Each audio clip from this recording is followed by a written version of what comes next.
নমস্কাৰ, জয় হিন্দ, জয় অসম। এটা বহুতেই ভাল খবৰ লৈছোঁ আপোনালোকৰ মাজলৈ। আজি পুনৰ নতুনকৈ চাকৰি আহিছে বেংক অফ ইণ্ডিয়া ফালৰ পৰা। যিহেতু বেংক অফ ইণ্ডিয়াৰ ফালৰ পৰা 2026 বৰ্ষৰ কাৰণে 514টাকৈ ক্ৰেডিট অফিচাৰ পদ মুকলি কৰি দিয়া হৈছে। এই পদসমূহত আপোনালোকে কেনেদৰে আবেদন কৰিব, আবেদন কৰিবলৈ আপোনাৰ বয়সৰ সময়সীমা কিমান বিচাৰিছে, চিলেকশ্যন প্ৰচেছটো কেনেকুৱা হ'ব, আপোনালোকৰ ইয়াতে এডুকেশ্যন কোৱালিফিকেশ্যন কিমান লাগিব, কেনেদৰে আবেদন কৰিব, সম্পূৰ্ণ তথ্য এই ভিডিঅ'টোত আলোচনা কৰিম। ভিডিঅ'টো শেষলৈকে চাব, অলপ স্কিপ নকৰাকৈ। যদি ভিডিঅ'টো ভাল পায় তেনেহ'লে এটা লাইক কৰিব, আৰু মোৰ চেনেলটোলৈ যদি প্ৰথমবাৰৰ কাৰণে আহিছে তেনেহ'লে চেনেলটো ছাবস্ক্ৰাইব কৰিবলৈ নাপাহৰিব। লগতে ভিডিঅ'টো সকলো বন্ধু বান্ধৱীলৈ শ্বেয়াৰ কৰি দিব, যাতে সকলোৱে জবৰ আপডেটসমূহ প্ৰতিদিনে পাই থাকিব পাৰে।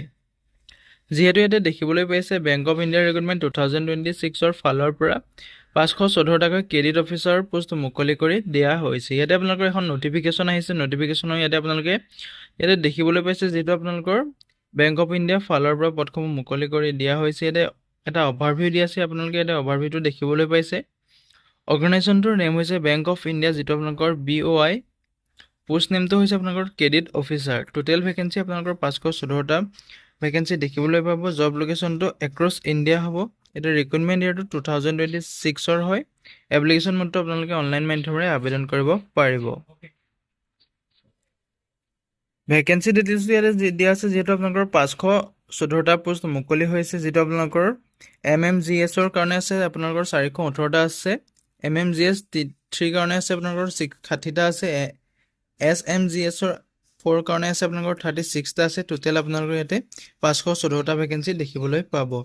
এডুকেশ্যন কোৱালিফিকেশ্যনটো আপোনালোকে ইয়াতে বেচেলাৰ ডিগ্ৰী বিচাৰিছে। যদিহে আপুনি গ্ৰেজুৱেশ্যন আছে তেতিয়া আপুনি পদসমূহত আবেদন কৰিব পাৰিব। লগতে আপোনালোকৰ এক্সপিৰিয়েঞ্চো ইয়াতে বিচাৰিছে MMGSৰ কাৰণে, যিটো আপোনালোকৰ MFGS 2 আছে তাতে আপোনাৰ মিনিমাম 3 ইয়াৰ্ছৰ আপোনাৰ এক্সপিৰিয়েঞ্চ থাকিব লাগিব, যিটো আপোনাৰ ইনক্লুডিং ক্ৰেডিট ৰিলেটেড ৱৰ্ক, যদিহে আপোনাৰ ক্ৰেডিট ৰিলেটেড ৱৰ্কৰ প্ৰতি এক্সপিৰিয়েঞ্চ আছে তেতিয়া আপুনি পদটোত আবেদন কৰিব পাৰিব। যিটো আপোনালোকৰ MMGS 3 হয় তাতে আপোনালোকৰ মিনিমাম 5 ইয়াৰ এক্সপিৰিয়েঞ্চ বিচাৰিছে। লগতে আপোনালোকৰ যিটো SMGSৰ হয় তাতে আপোনালোকৰ মিনিমাম 8 ইয়াৰ্ছৰ এক্সপিৰিয়েঞ্চ বিচৰা হৈছে।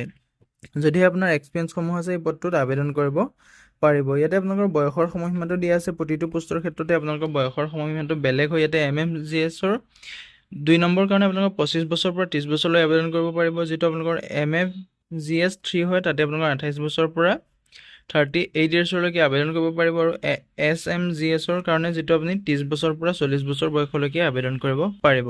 লগতে আপোনালোকে এজ ইলেকশ্যনসমূহ ল'ব পাৰিব। SC ST হ'লে আপুনি 5 বছৰকৈ এজ ইলেকশ্যন ল'ব পাৰিব। OBC হ'লে আপোনালোকে এইটো নন চেৰিমনি লেয়াৰ হ'লে আপুনি 3 বছৰকৈ এজ ইলেকশ্যন ল'ব পাৰিব। PWBD হ'লে আপোনালোকে 10 বছৰকৈ এজ ইলেকশ্যন ল'ব পাৰিব। পে স্কেলটো দিয়া আছে। আপোনালোকৰ যিটো প্ৰথমটো আছে MMGSৰ কাৰণে আপোনালোকৰ যিটো 2 নম্বৰ হয় তাতে 64,820 ৰুপিছৰ পৰা আৰম্ভ কৰি 93,960 ৰুপিছলৈকে আপুনি চেলাৰীসমূহ লাভ কৰিব পাৰিব।